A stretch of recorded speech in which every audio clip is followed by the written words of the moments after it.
السلام علیکم ورحمۃ اللہ وبرکاتہ۔ اعوذ باللہ من الشیطان الرجیم۔ بسم اللہ الرحمن الرحیم۔ ومن يرغب عن ملة إبراهيم إلا من سفه نفسه ولقد اصطفيناه في الدنيا وإنه في الآخرة لمن الصالحين۔ صدق اللہ العلی العظیم۔ اللہم صل علی سیدنا ومولانا محمد النبی الأمی وعلى آلہ واصحابہ وبارک وسلم وصل علیہ۔ معزز سامعین و سامعات، پارہ نمبر 1 سورۃ البقرہ، آیات مقدسہ 130 اور 131 ہیں۔ اللہ رب العزت ان آیات کا فہم اور شعور عطا فرمائیں اور عمل کی توفیق اور صلاحیت عطا فرمائیں۔ تاریخ انسانیت میں جو سچی تاریخ ہے وہ اللہ رب العزت کی طرف سے ہے، جو سچی رہنمائی ہے وہ اللہ رب العزت کی ہے۔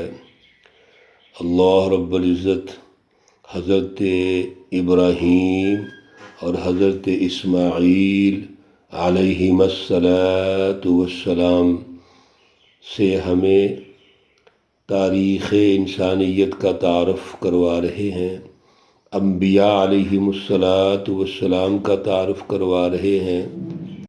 حضرت ابراہیم علیہ السلام کے دوسرے بیٹے حضرت اسماعیل علیہ السلام۔ میرے عزیزو، اللہ نے یہ دونوں بیٹے بڑھاپے میں دیے لیکن انسانیت کے رہنما دیے۔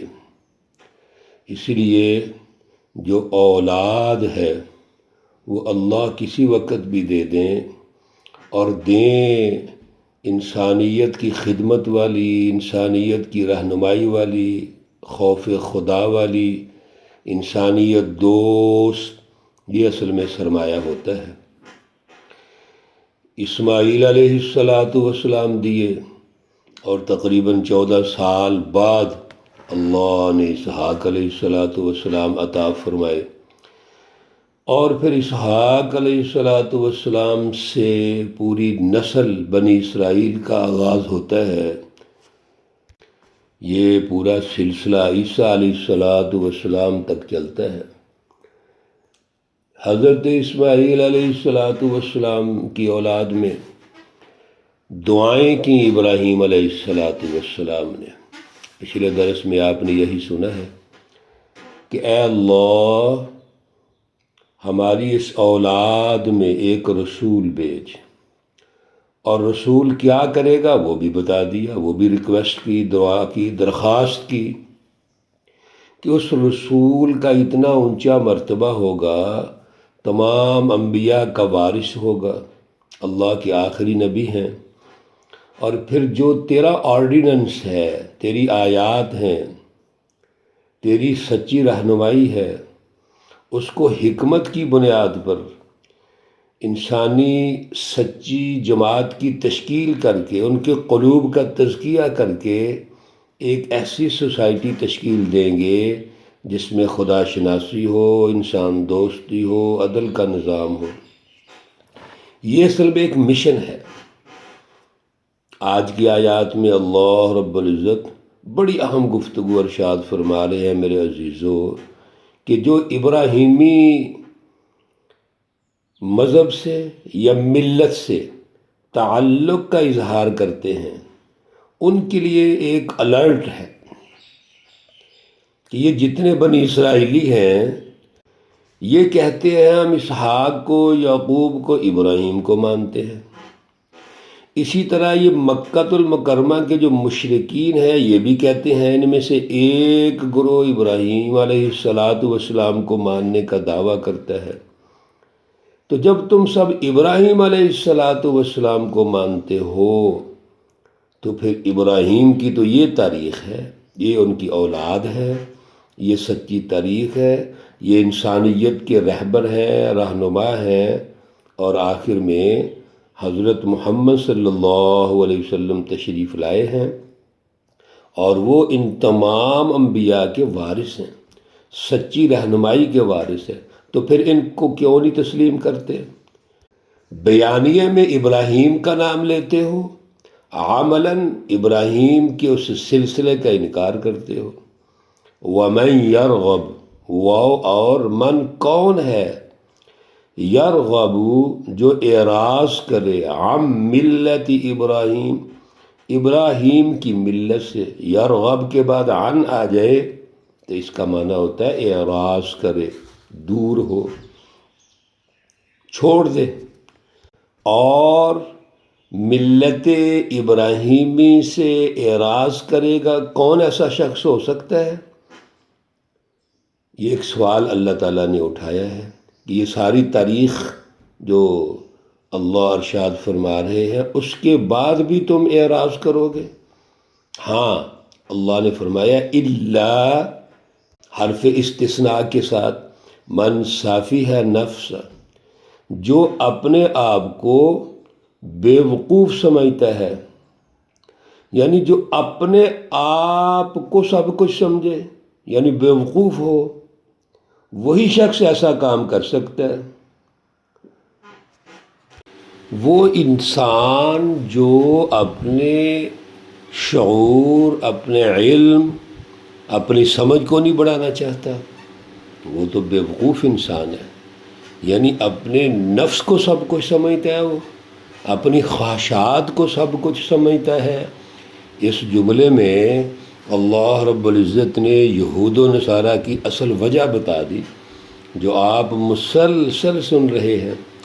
مشرکین مکہ کی بھی وجہ بتا دی کہ ان کے قلوب اندھے ہیں، قلوبنا غلف، بل لعنہم اللہ، ایسے قلوب پر، ایسے نفوس پر اللہ کی لعنت ہوتی ہے۔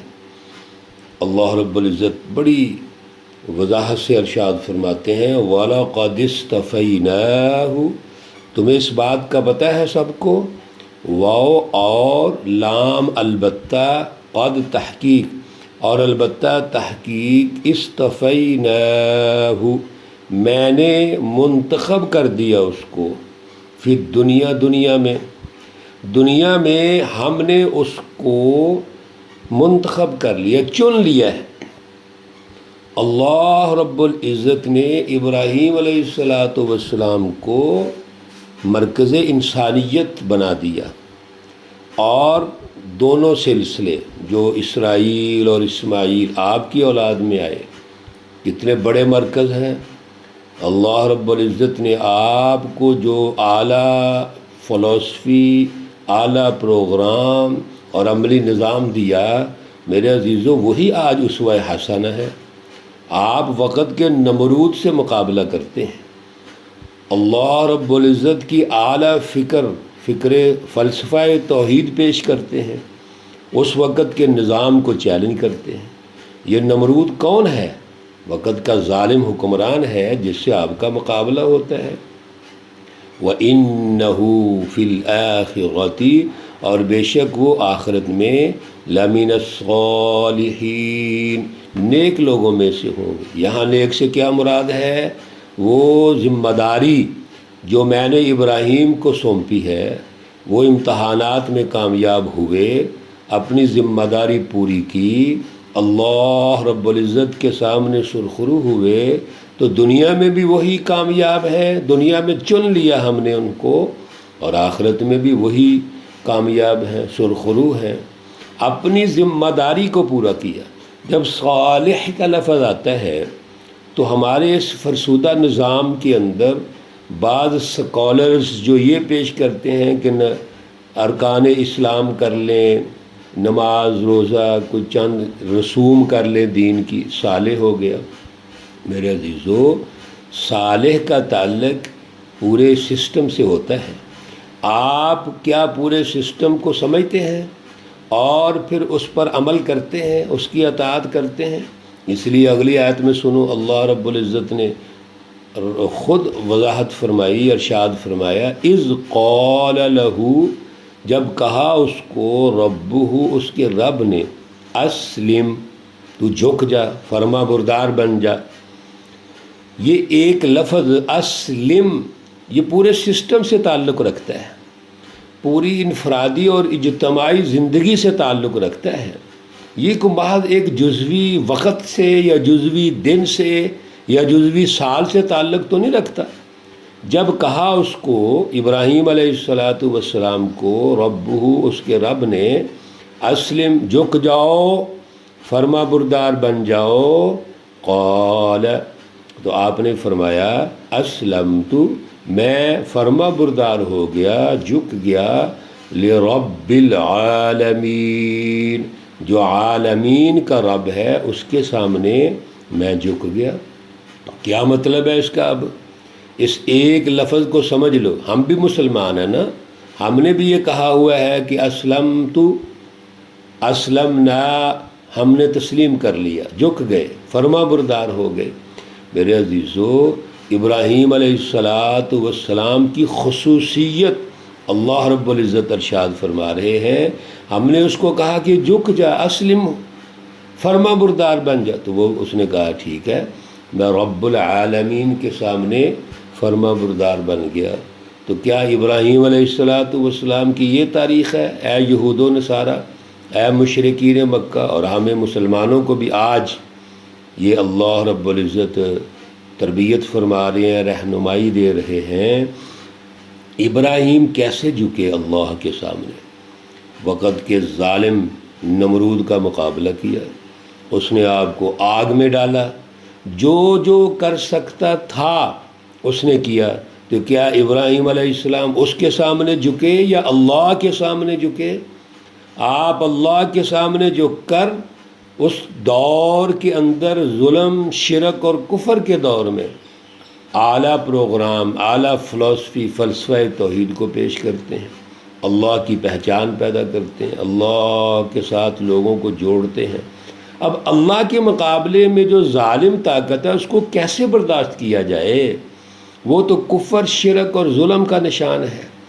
تو وقت کا ظالم مافیا آپ کے مقابلے میں آتا ہے، لیکن ابراہیم علیہ السلام آخر تک اعلیٰ ہمت کے ساتھ، اعلیٰ جرأت کے ساتھ، ہم سب کے لیے، آنے والی نسلوں کے لیے یہ معیار چھوڑ گئے، اعلیٰ اسوہ حسنہ چھوڑ گئے کہ وقت کے ظالموں کے سامنے جھکتے نہیں، مقابلہ کرتے ہیں۔ اعلیٰ جو پروگرام، اعلیٰ فلسفہ توحید ہے اس پر قائم رکھتے ہیں، عادل کا نظام قائم کرتے ہیں، اور یہی انبیاء بنی اسرائیل نے کیا ہے۔ اور اے یہود و نصارہ، تم کیا کرتے ہو؟ تم تو بیوقوف ہو، تم تو اپنے نفوس کے پیچھے چل رہے ہو۔ اللہ رب العزت ہمیں بھی سچا مسلمان بنائے، جو اللہ کے سامنے جھکیں تو پھر کسی اور کے سامنے نہ جھکیں۔ ہمارے قلوب، ہماری دماغی صلاحیتیں، جسمانی صلاحیتیں، سب کچھ اللہ کے لیے ہے، اللہ کے سامنے جھکنی چاہیے۔ اللہ رب العزت ہمیں اعلیٰ شعور اور فہم عطا فرمائے۔ اللہ رب العزت ہمیں عمل کی توفیق اور صلاحیت عطا فرمائے۔ اللہ رب العزت تمام بیماروں کو شفائے کاملہ عاجلہ مستمرہ عطا فرمائے۔ اللہ رب العزت تمام مرحومین و مرحومات کو جنت الفردوس میں اعلیٰ مقام عطا فرمائے۔ ربنا تقبل منا إنك أنت السميع العليم وتب علينا إنك أنت التواب الرحيم وصلى الله تعالى على النبي الأمي محمد وعلى آله وأصحابه أجمعين برحمتك يا أرحم الراحمين السلام علیکم ورحمۃ اللہ وبرکاتہ.